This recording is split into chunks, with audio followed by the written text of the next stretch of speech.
అధ్యక్షత వహించవలసిందిగా జిల్లా అధ్యక్షులు మొదలుపెట్టాం. రోజువారీ మనకి ఇలా వాయిద్యంలో అందరినీ కూడా రమ్మని చెప్పడం జరిగింది. ఇది ఒకే మనం 3సారి వాయిదా చేసుకోవడం జరిగింది. నాకు ఆఫీస్ మనము గంట దగ్గర చేస్తాం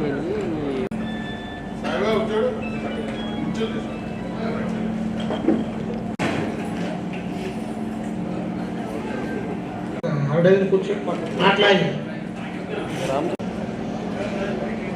అందరికీ జాతీయ కార్యవర్గ సభ్యులు, మాజీ అనపర్తి అసెంబ్లీ శాసనసభ్యులు,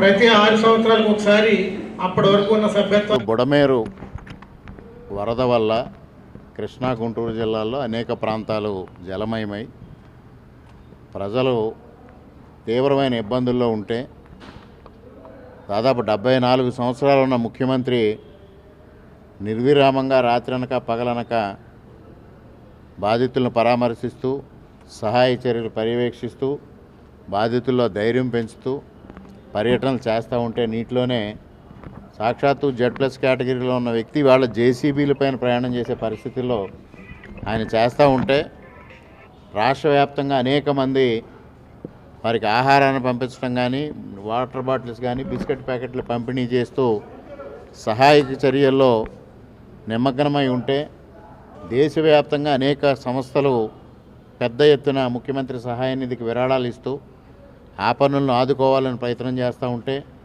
ఇవాళ ప్రభుత్వంలో ఉన్న మంత్రులు దాదాపుగా 11 మంది 40 మంది శాసనసభ్యులు సహాయ చర్యల్లో పాలు పంచుకుంటూ ఉంటే ఇవాళ వైఎస్ఆర్సీపీ నాయకుడు జగన్మోహన్ రెడ్డి పిచ్చి పిచ్చి మాటలు మాట్లాడుతూ ఏ విధంగా అక్కడ జరుగుతుందనే తెలియకుండా ఒక అవగాహన లేకుండా రాష్ట్రం అంటే ఏమిటో అవగాహన లేకుండా ఇవాళ బుడమేరు గేట్ల గురించి మాట్లాడడం జరుగుతూ ఉంది. ప్రకృతి వైపరీత్యానికి ప్రమాదానికి తేడా తెలియని వ్యక్తి ఎవరైనా ఈ రాష్ట్రంలో కానీ దేశంలో కానీ ఉన్నారంటే అది జగన్మోహన్ రెడ్డి. జగన్మోహన్ రెడ్డి గారు ఇవాళ తన ఉనికిని చాటుకోవడం కోసం కనీసం వరద నీటిలో కూడా దిక్కుండా బాధితులకు స్వాంతన వచనాలు పలికి పేరుకు మాత్రమే పరామర్శలు చేసి పార్టీ తరఫున ఏ విధమైన కార్యక్రమాలు చేపట్టకుండా పోవడం జరుగుతూ ఉంది. ఇవాళ ముఖ్యమంత్రి గారిని విమర్శించడమే పనిగా మరి సోషల్ మీడియా కూడా రకరకాల పోస్టింగ్స్ పెట్టడం జరుగుతూ ఉంది. జగన్మోహన్ రెడ్డి గారిని ఒకటే ప్రశ్నిస్తూ ఉన్నా, ఇవాళ బుడమేరు ఈ విధమైన పరిస్థితికి రావడానికి మీ పరిపాలన కారణం కాదా? ఇవాళ ఈ పరిస్థితుల్లో కృష్ణానదిలో నీరు ఇబ్బందులు రావడానికి కానీ వరదలు రావడానికి కానీ బుడమేరు పొంగడానికి కానీ మీరు కనీసం 5 సంవత్సరాల్లో ₹1 కూడా జలవనరుల శాఖ నుంచి ఖర్చు పెట్టకుండా ఉండడం వల్ల ఈ విధమైన పరిస్థితులు ఎదురయ్యాయి అనేది వాస్తవాన్ని ఇవాళ మరుగుపరచడం కోసం మీరు ఇటువంటి కువిమర్శలు చేస్తూ ఉన్నారు. ఇవాళ ప్రజలు ముఖ్యమంత్రి గారు చేస్తున్న సహాయక చర్యలను అభినందిస్తూ ఉన్నారు, ఆహ్వానిస్తూ ఉన్నారు. ప్రపంచం అంతా ఆహ్వానిస్తూ ఉంది. సాక్షాత్తు JCB పైన 22 కిలోమీటర్లు ఆయన ప్రయాణం చేస్తూ ఉన్నారు వరద నీటిలో. అంటే ఏ విధంగా ప్రభుత్వం పనిచేస్తూ ఉందో జగన్మోహన్ రెడ్డి గారు అర్థం చేసుకోవాల్సిన అవసరం ఉంది. ప్రజలు ప్రకృతి వైపరీత్యం ఏదైతే జరిగిందో ప్రకృతి శాంతిస్తూ ఉంది, కానీ జగన్మోహన్ రెడ్డి గారికి మనస్తత్వం మాత్రం ఇవాళ ఆయనకి జరిగిన వైపరీత్యం నుంచి ఆయన ఇంకా బయటపడినట్లేదు. గత 90 రోజుల క్రితం ప్రకృతి వైపరీత్యం మాదిరిగానే ప్రజలు ఆయనకు ఒక ఘోరమైన తీర్పునిచ్చారు. ఆ తీర్పు ఆ గుణపాఠం నుంచి ఆయన ఇంకా బయటికి రాలేదు. ఆ మైండ్ సెట్ అదే విధంగా ఉంది. ఇంకా అధికారంలోనే ఉన్నట్టుగా ఆయన ఫీల్ అవుతూ రకరకాల మాటలు మాట్లాడడం జరుగుతూ ఉంది. ఇవాళ జగన్మోహన్ రెడ్డికి దిక్కుతోచని పరిస్థితి వస్తూ ఉంది. రాజ్యసభ సభ్యులు పార్టీ విడిచి వెళ్ళిపోతూ ఉన్నారు, శాసనమండలి సభ్యులు పార్టీ విడిచి వెళ్ళిపోతూ ఉన్నారు. ఆయన ఎక్కడికి వెళ్లాలో దిక్కుతోచకుండా ఉంది. ఇప్పటికే 90 రోజుల్లో 17 సార్లు బెంగళూరు పర్యటన చేశారు. మరలా రేపు లండన్ పర్యటన చేస్తూ ఉన్నారు. లండన్ పర్యటన ఎందుకు చేస్తూ ఉన్నారో మనందరికీ తెలిసిన విషయమే. దాదాపు కొద్ది రోజులు రివ్యూలకు వెళ్ళాలి కాబట్టి ఆయన రివ్యూకి వెళ్తూ ఉన్నారు. మరి ఆయన దాని నుంచి అయినా బయటపడాలి. దాని నుంచి బయటపడకపోతే ఇదే విధమైన పరిస్థితులు ఎదురవుతూ ఉంటాయి. ఆయనకి పార్టీ ఇవాళ కాంగ్రెస్లో విలీనం చేయడానికి ప్రయత్నం చేశారు. అక్కడ కూడా వ్యతిరేకత రావడంతో ఇవాళ కాంగ్రెస్ కూటమితో అయినా జత కట్టాలని ప్రయత్నం చేస్తూ ఉంటే దానికి కూడా ఆయనకి సానుకూల నిర్ణయం అక్కడి నుంచి రాకపోయేటప్పటికి చివరికి లండన్ పర్యటన చేసే పరిస్థితి వచ్చింది. జగన్మోహన్ రెడ్డి గారి పార్టీ నాయకులు ఎప్పటికైనా వాస్తవాలు గ్రహించాలి. ఇవాళ తెలుగుదేశం పార్టీ ఆఫీసు పైన, ముఖ్యమంత్రి గారి నివాసం పైన దాడులు చేయడానికి ప్రయత్నం చేసిన వారి గతి ఏ విధంగా ఉందో చూస్తూ ఉన్నాం. ఇవాళ మీరందరూ చేసిన తప్పిదాలకి ఇవాళ పార్టీ సర్వనాశనం అయ్యింది. దానికి జగన్మోహన్ రెడ్డి గారే బాధ్యత వహించాలి.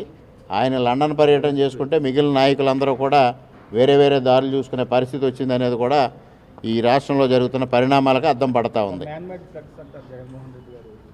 పోయినసారి చేశాడు, ముఖ్యమంత్రి గారి నివాసం ముంపుకు గురి చేయాలని ప్రయత్నం చేశాడు, అయినా జరగల. మ్యాన్మేడ్ ఫ్లడ్స్ ఎలా ఉంటే బుడమేరు ఏ విధంగా వచ్చిందో తెలుసు. బుడమేరు నుంచి ఫ్లడ్ ఏ విధంగా, బుడమేరు మీద ఆయనకి అవగాహన లేదు. ఓకే అండి, థ్యాంక్ యూ. ఈ సంవత్సరం మళ్ళీ మనం సభ్యత్వం స్వీకరించిన తదనంతరం జాతీయ స్థాయిలో, రాష్ట్ర స్థాయిలో, అలాగే జిల్లా స్థాయిలో జరిగింది. ఇది ముందు 3వ తారీఖు అనుకున్నాం. పరిచయం కారణంగా మనం వాయిదా వేసుకుంటూ ఈరోజు సంఖ్యను పెంచే విధంగా ప్రతి ఒక్కరూ హృదయపూర్వకంగా కృతజ్ఞతలు తెలియజేసుకుంటూ అనేది మనకు ఉంది. అలా కాకుండా మంచి సూచన. అంతేగాని మ్యాక్సిమం మనం ఓబీసీ మోర్చా అధ్యక్షులు ముందు ప్రారంభిద్దాం. అనేక రాజకీయ పక్షాలు ఉన్న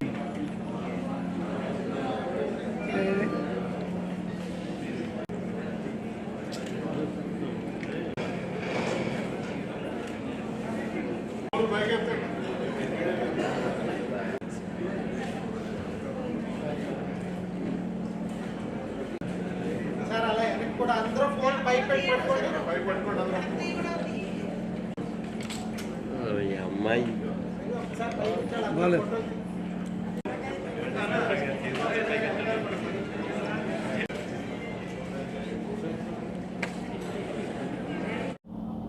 రాష్ట్ర పార్టీలో రాష్ట్ర ప్రభుత్వం ఈవేళ పెద్ద వయసులో ఉన్న ముఖ్యమంత్రి ఆయన అక్కడ పడుతున్నటువంటి శ్రమ, ఆ బుడమేరు, వాటికి శాశ్వత పరిష్కారం ఏ విధంగా, ఇది 2005లో జరిగింది. నీలం సంజీవ్ రెడ్డి గారు దీనికి 50 లక్షలు శాంక్షన్ చేశారు బుడమేరుకి. అసలు ఈ ప్రళయాలు ఎందుకు జరుగుతున్నాయి? హైడ్రా యొక్క జీవో ఎందుకు వచ్చింది? ఈ భూ ఆక్రమణలు ఏ విధంగా జరుగుతున్నాయి?